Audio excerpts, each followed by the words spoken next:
আসসালামু আলাইকুম সম্মানিত সুধী। গত দিনের ভিডিওতে আমি দেখিয়েছিলাম একজন সরকারি চাকরিজীবীর তার সরকারি আদেশভুক্ত বেতন খাত থেকে কিভাবে কর গণনা করতে হয়। আজকে আমাদের এই ভিডিওতে দেখাবো যে কিভাবে কর রেয়াত ক্যালকুলেশন করা যায় এবং কর রেয়াত ক্যালকুলেশন করে কিভাবে ট্যাক্স বের করতে হয়। তাহলে চলুন দেখা যাক। আমি কর গণনা আসলে এই এক্সেল ফর্মটিতে করে থাকি। এটি একটি কমপ্লেক্স এক্সেল ফর্ম যার মধ্যে সকল ধরনের প্রোগ্রাম দেওয়া আছে। দেখুন কিভাবে করা যায়। এখানে কতগুলি পেজ আছে, এগুলি সবগুলি হচ্ছে ইনপুট ইনফরমেশন। এগুলিতে একটা এক এক ধরনের ইনফরমেশন এখানে ইনপুট দিতে হবে। ইনপুট দিলে এদিকে আছে ট্যাক্স ফর্ম, এই শিডিউল 1 শিডিউল 2 এই ট্যাক্স ফর্মগুলিতে সেই ইনফরমেশনগুলি চলে গিয়ে এই ধরনের ফর্ম ক্যালকুলেশন হয়ে ট্যাক্স গণনা করে রিবেট গণনা করে আপনার একটা পরিপূর্ণ ট্যাক্স রিটার্ন ফর্ম করে দিবে। তাহলে চলুন কিভাবে কর রেয়াত ক্যালকুলেশন করা যায় তা একটু দেখে নেওয়া যাক। কর রেয়াত ক্যালকুলেশনের জন্য একটি পেজ, সেটা হচ্ছে ইনপুট অ্যাকচুয়াল ইনভেস্টমেন্ট ক্যালকুলেশন। তার মানে আপনারা সবাই জানেন যে কর রেয়াত সুবিধার জন্য আপনার কিছু অনুমোদিত বিনিয়োগ থাকতে হয় এবং এই অনুমোদিত বিনিয়োগের উপর ভিত্তি করে এবং একটি ফর্মুলা আছে, অর্থাৎ ট্যাক্স আইন 2023 অনুযায়ী যে নতুন আইন হয়েছে, সেখানে অবশ্য গত বছরের সাথে কিছুটা পরিবর্তন এসেছে। তা অনুযায়ী যে ট্যাক্স রেয়াত মানে কর রেয়াত ক্যালকুলেশন করতে হয়। তার আগে চলুন আমরা দেখে নেই কীভাবে আপনার অনুমোদিত বিনিয়োগগুলিকে এখানে বসাতে হবে। অর্থাৎ এই ফর্মে আপনি দেখতে পাচ্ছেন যে লাইফ ইন্স্যুরেন্স প্রিমিয়াম, আপনার যদি লাইফ ইন্স্যুরেন্স থাকে, ইন্স্যুরেন্সে যদি মান্থলি পেমেন্ট করে থাকেন এবং তা এই ঘরগুলিতে নীল নীল করে দেওয়া আছে, এই ঘরগুলিতে আপনি বসিয়ে দিলেই হয়ে যাবে।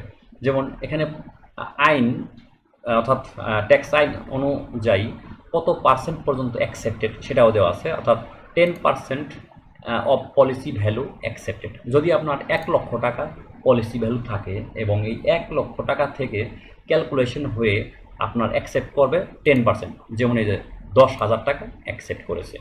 এবং অনুরূপভাবে যদি আপনার ডিপিএস থাকে, ডিপিএস যদি 1,40,000 থাকে, কিন্তু আইন অনুযায়ী আমাদের অনুমোদন দিয়েছে 1,20,000 টাকা, তাহলে এই 1,20,000 টাকাই অনুমোদিত হবে, অর্থাৎ গ্রহণযোগ্য হবে এখানে। অনুরূপভাবে আপনার যদি investment in authorised unit certificate, mutual funds, সঞ্চয়পত্র, অর্থাৎ নতুন সঞ্চয়পত্র যদি আপনার কেনা থাকে 5 লক্ষ টাকার অধিক, আপনাকে অধিক থাকলেও আপনি তা এখানে দেখাতে পারবেন না, তার মানে এখানে অ্যাকসেপ্ট করবে না। যেমন আমি আপনার 6 লক্ষ টাকা যদি সঞ্চয়পত্র কেনা থাকে, তাহলে এখানে অ্যাকসেপ্ট করবে 5 লক্ষ টাকা পরিমাণ। যেমন এই যে 6 লক্ষ টাকা আপনি এখানে ইনপুট দিয়েছেন, বাট সে অ্যাকসেপ্ট করেছে 5 লক্ষ টাকা। ঠিক এভাবেই আপনি এই ফর্মটি ফিল আপ করলেই, অর্থাৎ এই ডাটাগুলি ইনপুট দিলেই এখানে যে নীল কালার দেওয়া আছে, এই নীল কালারগুলি মূলত আপনার ডেটা ইনপুটের জায়গা, এগুলিতে আপনি ডেটা ইনপুট করতে পারবেন এবং অটোমেটিক ক্যালকুলেশন হয়ে আপনার অ্যাকচুয়াল টোটাল ইনভেস্টমেন্ট, ধরুন আসলে 12,53,হাজার টাকা, তাহলে আমাদের যে ট্যাক্স আইন 2023 আছে, সেই ইনকাম ট্যাক্স আইন অনুযায়ী এই বছর কিছুটা পরিবর্তন এসেছে। গত বছর যদিও অন্যরকম হিসাব নিয়ে আসছিল, এই বছর যে হিসাব আছে সেটা হচ্ছে নাম্বার 1, সেটা হচ্ছে আপনার যে অনুমোদিত বিনিয়োগ আছে, যেমন অনুমোদিত যে বিনিয়োগ, সেই বিনিয়োগের 15%, মানে 15%, এবং এটা part-3 of the 6th schedule tax আইনের part-3 অনুযায়ী। তাহলে এই 12,53,000 এর 15% হচ্ছে 1,87,950। 2 নাম্বার হচ্ছে আপনার 3% অফ টোটাল ইনকাম, তার মানে আপনি যে টোটাল ইনকাম করেছেন তার 3% এখানে অটোমেটিক ক্যালকুলেশন হয়ে আসছে। যেমন আপনার টোটাল ইনকাম যদি আমি বলি, এই ছিল আপনার টোটাল ইনকাম 5,82,787, সেখান থেকে 3% নিয়ে এখানে সরাসরি ক্যালকুলেশন হয়ে 17,207 টাকা চলে এসেছে। এবং 3 নাম্বার হচ্ছে 10 লাখ টাকা ইলিজিবল অ্যামাউন্ট, 10 লাখ টাকা। এই 3টি অঙ্কের মধ্যে যেটি সবচেয়ে ছোট সেটি হবে কি আপনার অনুমোদিত কর রেয়াত।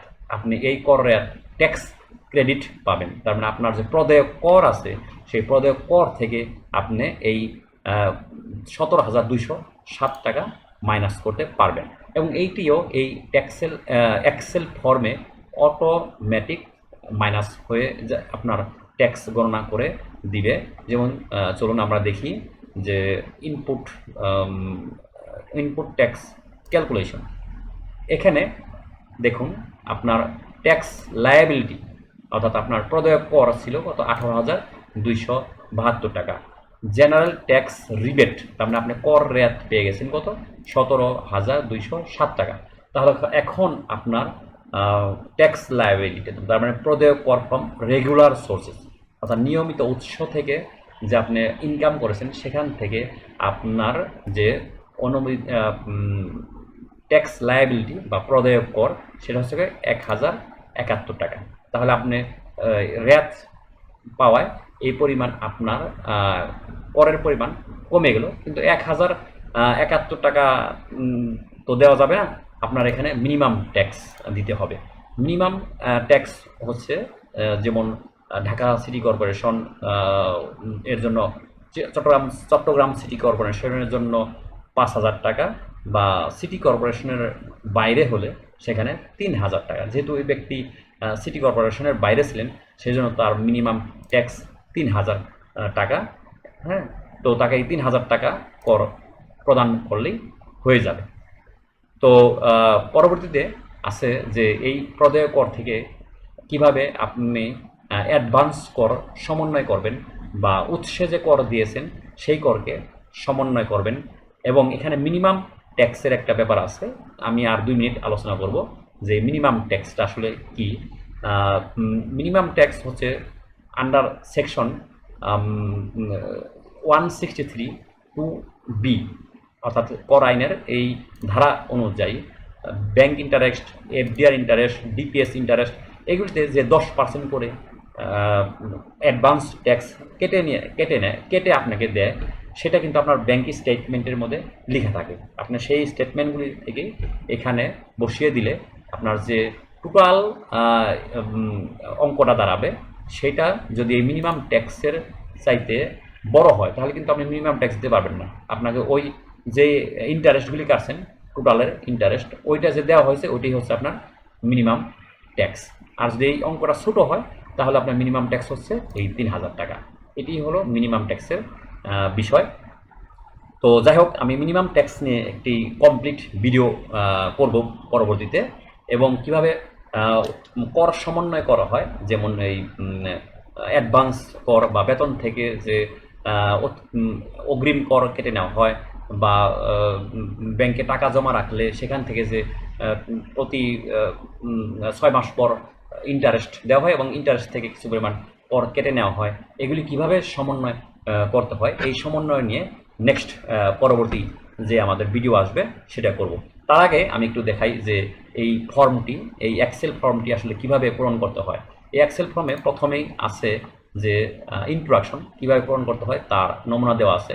এর পরবর্তীতে আছে যে পার্সোনাল ইনফো, অর্থাৎ আপনার এখানে পার্সোনাল ইনফোগুলি একবার বসিয়ে দিলে আর বসাতে হবে না, সারা জীবনে আর বসাতে হবে না, এগুলি চলে যাবে নির্দিষ্ট জায়গা। যেমন আপনি মেল না ফিমেল এখানে ড্রপডাউন থেকে বসাই দিলেই আপনার ট্যাক্স সেই অনুযায়ী ক্যালকুলেশন করবে।